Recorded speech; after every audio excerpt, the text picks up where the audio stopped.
Folks, Rob Anderson, Clean Power Wash, Salisbury, Maryland. You guys have been asking about some wood videos. We've already soaked this side, so you'll have to see some of the pictures. I'll hope be able to get that edited in there. But it was pretty dark. The tops of these, you can still see some of the original cedar shake coloring.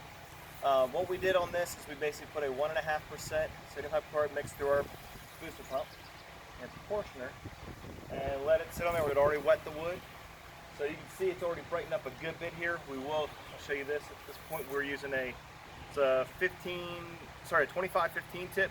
I also have a 25-40. I'll show you the difference between those two.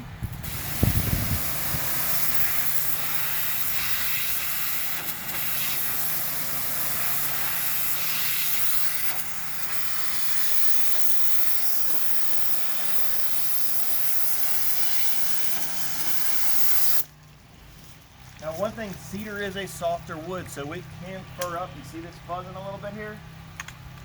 Switch to this other tip just to show you the difference. Now see, and you can even see over here it's a little fuzzed up too.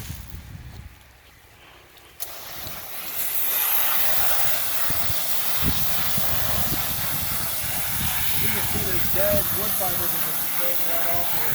This house did have a decent amount of stain on the other portions of it.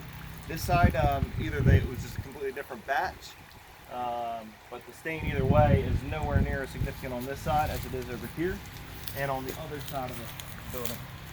The previous people who cleaned this used a turbo tip.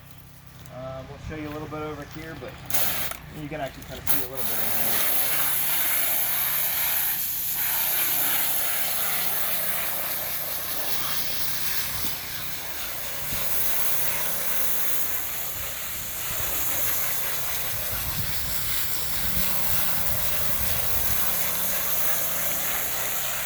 Big thing with wood too, you need to be consistent the entire way. You don't want to go really hard on it in one area and then go really light in another. It needs to be consistent throughout, otherwise you're going to see certain areas will clean differently than others.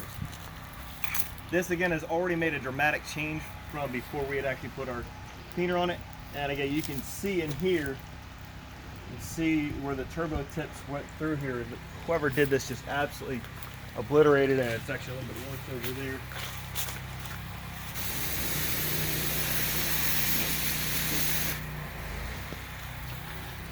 So now I've switched it back to that 25-15. Again, it's an oversized tip. We're running 5.5 gallons a minute, 3,500 psi.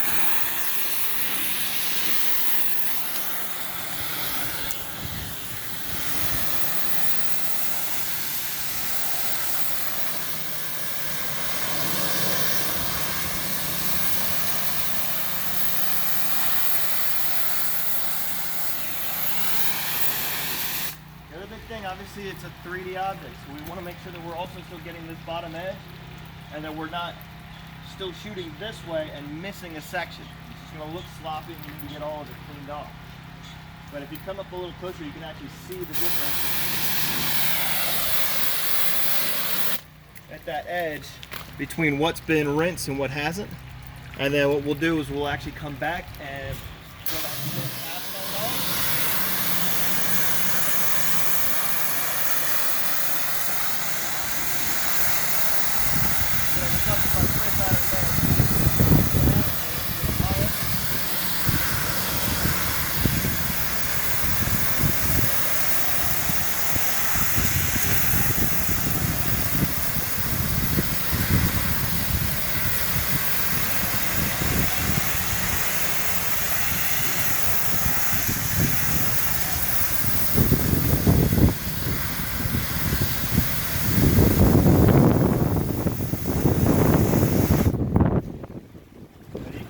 Obviously looks a whole lot better than over here. I'm going to come back there and get a picture. And just branch out of the way, but you can see the clear, clean. This has been soaked and chems and everything there. You don't need a whole lot of soap in it. A lot of times with this, especially with cedar shakes, it's such a absorbent wood. It'll actually allow that soap will sit in there and you'll have bubbles all over the place. And you also don't want that to dry on there because of the residue that you'll have from it. So we're gonna finish this wall up and then we'll be back with the brightening to show you how difference that makes. Have a great day.